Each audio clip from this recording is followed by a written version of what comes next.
البدع والأهواء، أهل البدع العقائدية وأهل البدع السياسية. نقول بيننا وبينكم السلف، بيننا وبينكم الكتب، كان فيقول البدع بيننا وبينكم.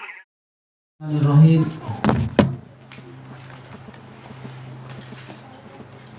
Muka surat berapa?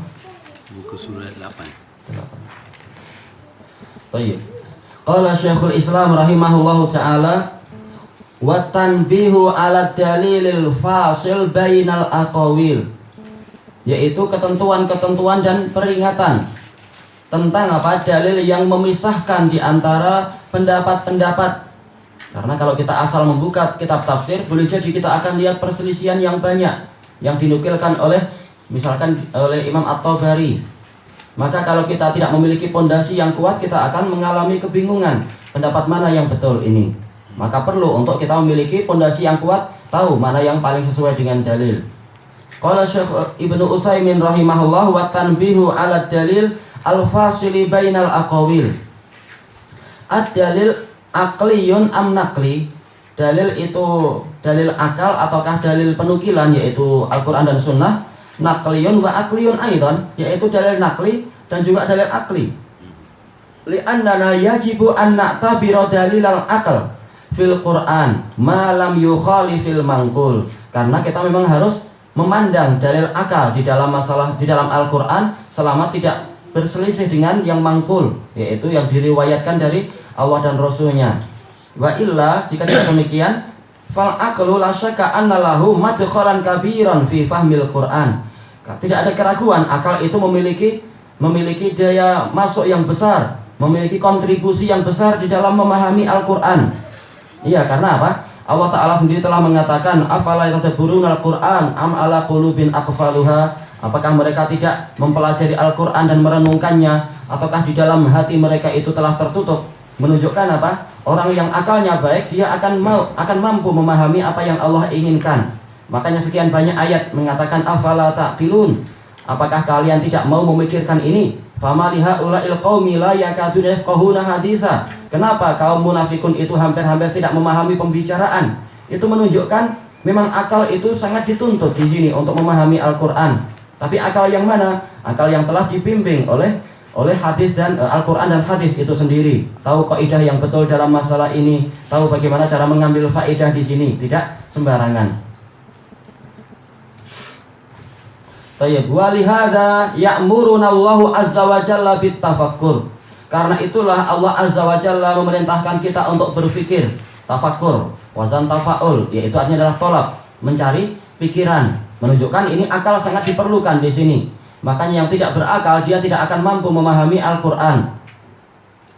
Wa minhum may yastami'u ilaik hatta idza kharaj may yastami'una ilaik hatta idza kharaju min indika qalu lil ladzina utul ilma madza qala anifa ulaika alladzina la'anahumullahu fa asammahum wa ama absarahum. Di antara mereka ada yang betul-betul memperhatikan bacaanmu tadi wahai Rasulullah. Kemudian apabila mereka telah keluar dari sisimu, mereka tanya kepada orang yang diberi ilmu, apa sih yang dia ucapkan tadi? Tetap gak paham. Allah Ta'ala berfirman, mereka itulah orang-orang yang Allah laknat dan Allah jadikan yaitu telinga mereka itu tuli dan mata mereka itu buta. Itu menunjukkan bahwasanya kalau orang itu tidak punya akal, dia tidak akan memahami Al-Quran. Ini menunjukkan memang akal itu sangat diperlukan untuk kita memahami apa yang Allah inginkan di dalam ayat-ayatnya. Kenapa? Ada ulaika ladina taba Allahu ala qulubihim. Baik. Ulaika ladina taba Allahu ala qulubihim. Terus? Wa ama absarahum. Sebentar kita ulang lagi. Ini masih dalam surat Muhammad ya.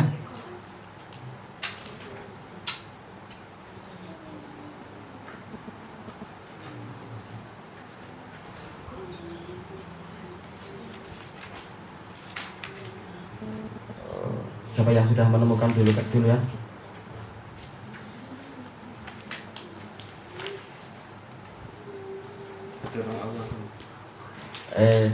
Surat apa? Muhammad. Surat Muhammad ayat 16. Ayat ke-16, wa minhum may yastami'u ilaika hatta idza kharaju min indika qalu lil ladzina utul ilma madza qala anifa ulaika ladzina taba'a Allahu ala qulubihim. Oh ya, wattaba'u ahwa'ahum. Mereka itulah orang yang telah Allah tutup hati-hati mereka dan mereka mengikuti hawa nafsu mereka. Baik. Yaitu manakala Allah telah menutup hati-hati mereka, yaitu akalnya tidak lagi boleh dipakai, maka mereka tidak paham ayat-ayat yang dibacakan oleh Rasulullah tadi. Tamam. Jazakumullah khairan.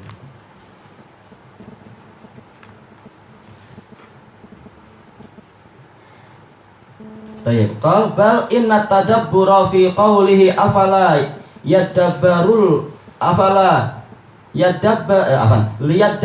ayatih. Bahkan tadabbur yaitu mencari pemahaman yang disebutkan di dalam firman Allah Ta'ala, liyadabbaru ayatihi, agar mereka itu mempelajari dan merenungkan ayat-ayatnya, yadkhulu fihil makna alladhi yudrikuhul insan bi aqlih. Masuk di dalamnya adalah makna yang diketahui oleh manusia dengan akalnya, makna-makna yang didapatkan dari ayat-ayat tadi.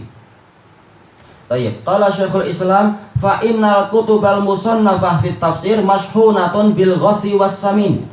Karena kitab-kitab yang ditulis di dalam masalah tafsir itu dipenuhi dengan sesuatu yang jelek, juga dipenuhi dengan sesuatu yang baik. Yaitu banyak isinya adalah campuran, seperti tafsir At-Tabari. Walaupun kesimpulan beliau bagus, tapi apa? Beliau akan banyak penukilan riwayat dengan sanadnya tentang apa? Tafsir yang baik, tafsir yang jelek, tafsir yang betul, tafsir yang salah, beliau masukkan di situ. Baru kemudian beliau ambil kesimpulan. Terkadang kesimpulannya paling awal, terkadang kesimpulannya adalah di akhir-akhir. Terkadang kita pening setelah apa? Setelah melewati sekian banyak pendapat, kita pening sendiri. Maka perlu yang namanya pondasi, perlu yang namanya tongkat untuk membimbing kita dan seterusnya. Assalamualaikum. Marhaban. Wal batilul wadih wal haqqil mubin. Demikian pula kitab-kitab yang disusun dalam masalah tafsir itu penuh dengan apa? Ada kebatilan yang jelas dan juga ada kebenaran yang terang campur di situ. Wal ilmu, sementara ilmu itu adalah, ini kaidah yang sangat penting, imma naqlun musaddaq an maksum. Boleh jadi dia adalah penukilan yang dibenarkan dari zat yang maksum, yaitu dari Rasulullah SAW. Allah yang menjaga dia, menjaga Rasulullah SAW. Itu penukilan yang kedua. Penukilan pertama adalah dari zat yang memang tidak pernah salah, yaitu Allah Ta'ala. Wa imma qaulun alaihi dalilun maklum. Dan boleh jadi yang namanya ilmu adalah suatu pendapat yang di atasnya itu ada dalil yang telah diketahui. Jadi ilmu itu bukan hanya berupa Al-Quran wa Sunnah, tetapi juga apa? Pendapat yang dibangun di atas dalil. Itu juga bagian dari ilmu. Makanya ucapan para sahabat yang sesuai dengan dalil itu juga ilmu. Ucapan para ulama yang sesuai dengan dalil itu namanya juga ilmu. Baik. Berarti apa? Untuk mengetahui ini kita harus belajar baik-baik, mengetahui mana dalil yang betul-betul dia itu sahih, istilahnya adalah naqlun musaddaq. Karena ada penukilan yang sanadnya lemah, ada juga yang sanadnya bahkan palsu, tapi kita cari yang sanadnya sahih agar kita tahu apa sabda Rasulullah dalam masalah ini. Demikian pula apa? Hasil dari penelitian para ulama yang dibangun di atas dalil yang benar. Maka ini juga bagian dari ilmu yang harus kita ketahui, dan semuanya akan menjadi pedoman bagi kita untuk memahami Al-Quran.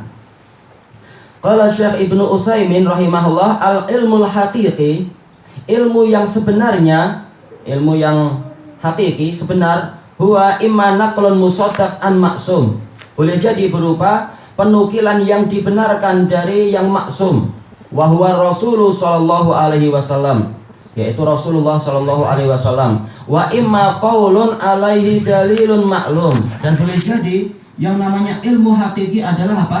Pendapat sebagian sahabat atau sebagian ulama yang dibangun di atas dalil yang telah dikenal, yaitu betul-betul tegak di atas dalil. Yakni qaula ba'dil ulama, maksudnya adalah ucapan sebagian ulama minas sahabah wa tabi'in wa man ba'dahum, dari kalangan sahabat dan tabi'in dan yang setelah mereka, lakin alaihi dalilun maklum minal ma'qul awil mangkul, tetapi dia tegak di atas dalil yang telah dikenal.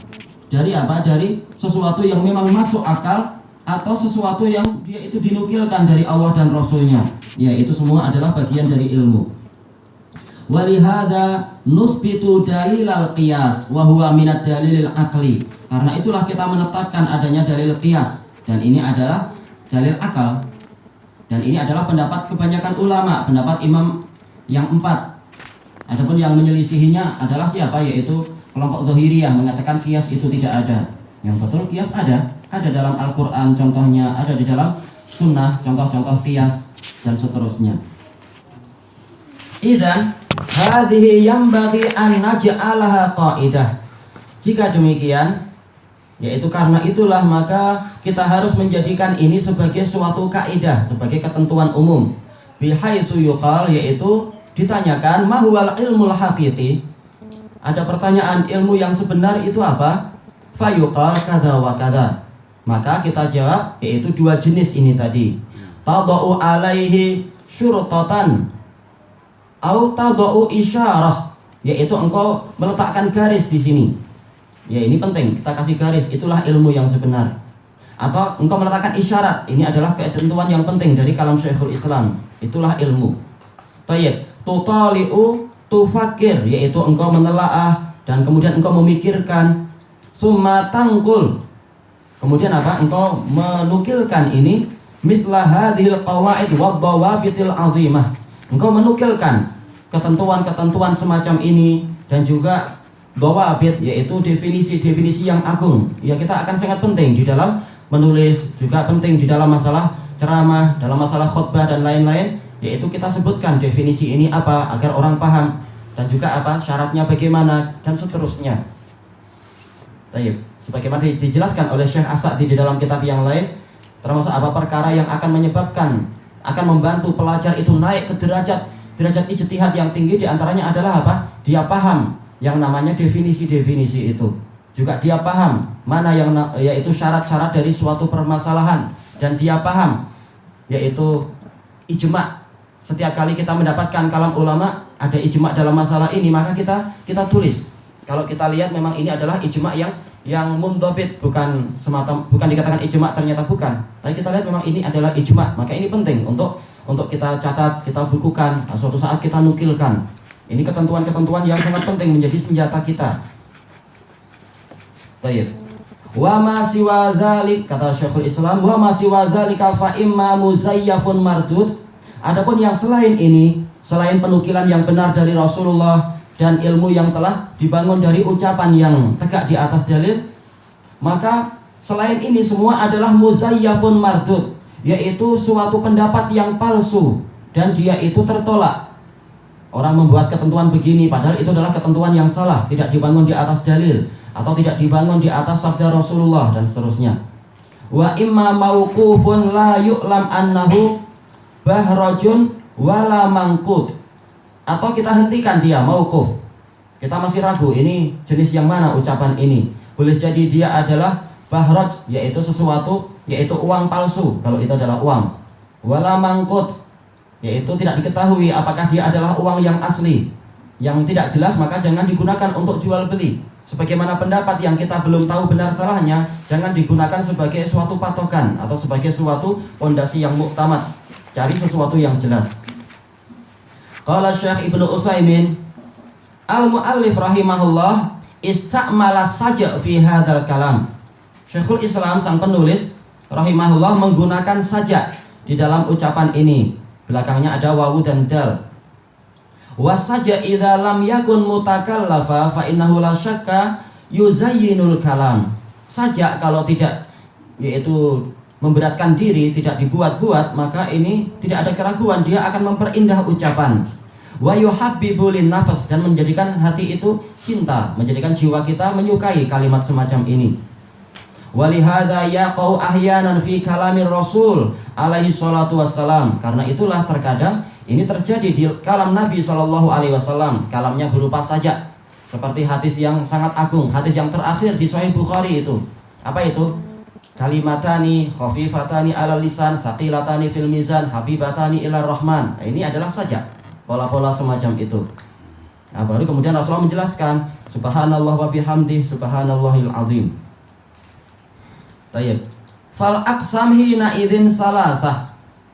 Maka ketika itu ada tiga jenis dari ucapan. Yang pertama ma'ulimat sihhatuh, yaitu suatu perkara yang telah diketahui kesohihannya. Wahwal awal, inilah yang pertama. Diketahui memang betul-betul ini adalah penjelasan dari Nabi SAW. Atau boleh jadi dia adalah didapatkan dari apa? Dari kalam para ulama yang dibangun di atas dalil yang jelas. Yang kedua, wa ma'ulima butlanu, yaitu perkara yang telah diketahui kebatilannya. Wahwasani, dan ini yang kedua, diketahui memang ini adalah uang palsu kalau itu adalah uang. Yang ketiga, ma yajibut tawaqqufu fi, sesuatu yang mengharuskan kita untuk berhenti di situ, tidak memberikan hukum terhadap perkataan ini. Wa huwa salis, dan dialah yang ketiga karena tidak jelas dia ini baik atau buruk. Sudah kita tinggalkan, kita cari yang jelas.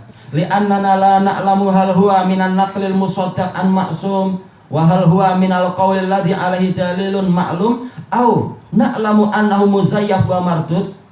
Karena kita tidak tahu untuk yang ketiga ini, apakah dia itu berasal dari penukilan yang dibenarkan dari Rasulullah SAW, atau dia itu masih jenis yang pertama juga, yaitu pendapat yang dibangun di atas dalil yang telah dikenal.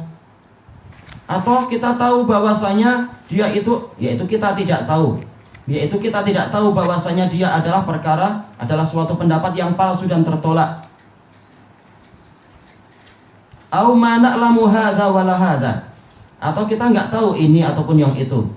Tayyib, fal awal maqbul, yang pertama adalah harus diterima. Wasani mardud, yaitu yang telah diketahui kesalahannya, maka dia ditolak. Pendapat yang salah harus ditolak, jangan dipakai. Wasalis natawaqqafu fih, pendapat yang ketiga ini kita berhenti di situ. Kita tawakuf, tidak menyalahkan dan tidak pula membenarkan, karena kita belum tahu benar dan salahnya pendapat ketiga ini. Tayyib, ilahuna wallahu a'lam.